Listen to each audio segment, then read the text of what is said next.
এই টপিক শেষ করে আমরা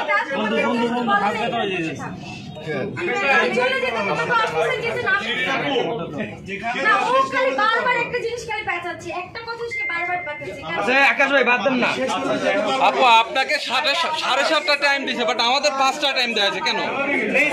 এখন একজনকে ইনভাইট করার পরে যদি সে না আসে কিংবা সেটার আসলে অ্যারেঞ্জমেন্টটা কিভাবে হয়েছে আমার জানা নেই। আমার মনে হয় এটার একটা মানে ক্লিয়ার একটা ইনফরমেশন আসার পরপরই ভাইয়া দিয়েছি যে তাদের সাথে আমি যাদেরকে ইনভাইট করছি তাদের সাথে আমার পার্সোনালি অনেক ভালো একটা বন্ডিং। দ্যাটস ওয়াই আমি তাদের পারমিশন নিয়েই তাদের ছবিগুলো আমরা ইউজ করি এবং তাদেরকে পার্সোনালি ইনভাইট করেছি।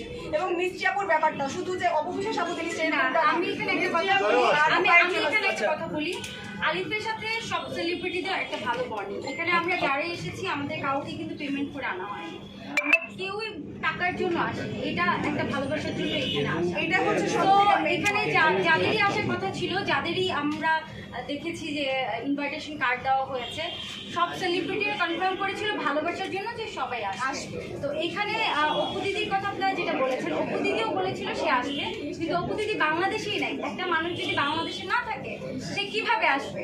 তো এটা তো ক্লিয়ার, আপনারা জানেন যে সে এখন দুবাইয়ে আছে, দুবাই একটা। তো আপনারা এটাকে কেন এতটা জটিল? আপু আপনার সেটা কি 1 ঘন্টা আগে জানতে পারছে?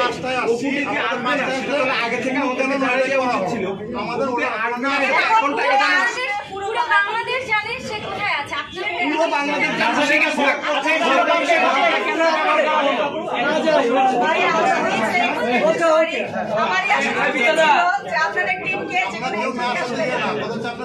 আপু হ্যাঁ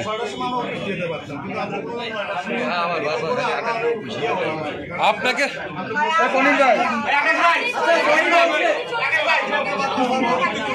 এই টপিক শেষ করে আমরা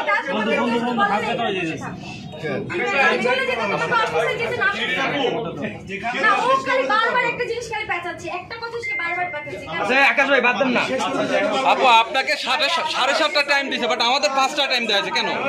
আমরা এটা শেষ করি। আচ্ছা, একদম আমার কাছে অনুরোধ রইল, একটা মানুষ যখন অনেকবার করে মন থেকে সরি বলে এটা অ্যাকসেপ্ট করা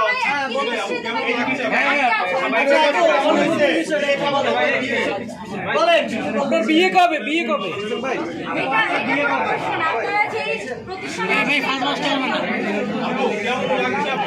হাতটা আচ্ছা, আমার খুব ভালো লাগছে আজকে আলিফ মেকওভার ব্র্যান্ড ওপেনিং। তো আমি আলিফের খুবই কাছের একজন বন্ধু, তো আমি সবসময় ওকে সাপোর্ট করি। আর সবথেকে বড় কথা, এই বারটার আশেপাশে মানে এই কি বলে ব্র্যাক ইউনিভার্সিটি উল্টো পাশে এত বড় একটা মেকওভার স্টুডিও হয়েছে, এটা একটা আনবিলিভেবল ব্যাপার। একজন মেয়ে হয়ে এত সুন্দর একটি প্রতিষ্ঠান তৈরি করাটা এটা আসলে অনেক বড় কি বলে যে অনেক বড় একটি ব্যাপার, হ্যাঁ সাহসের ব্যাপার। তো আমি আলিফকে সাধুবাদ জানাই, আমি সবসময় ওকে শুভেচ্ছা দেই। আমি সবসময় বলি যে তুমি সাহসের সাথে সবসময় এগিয়ে যাও।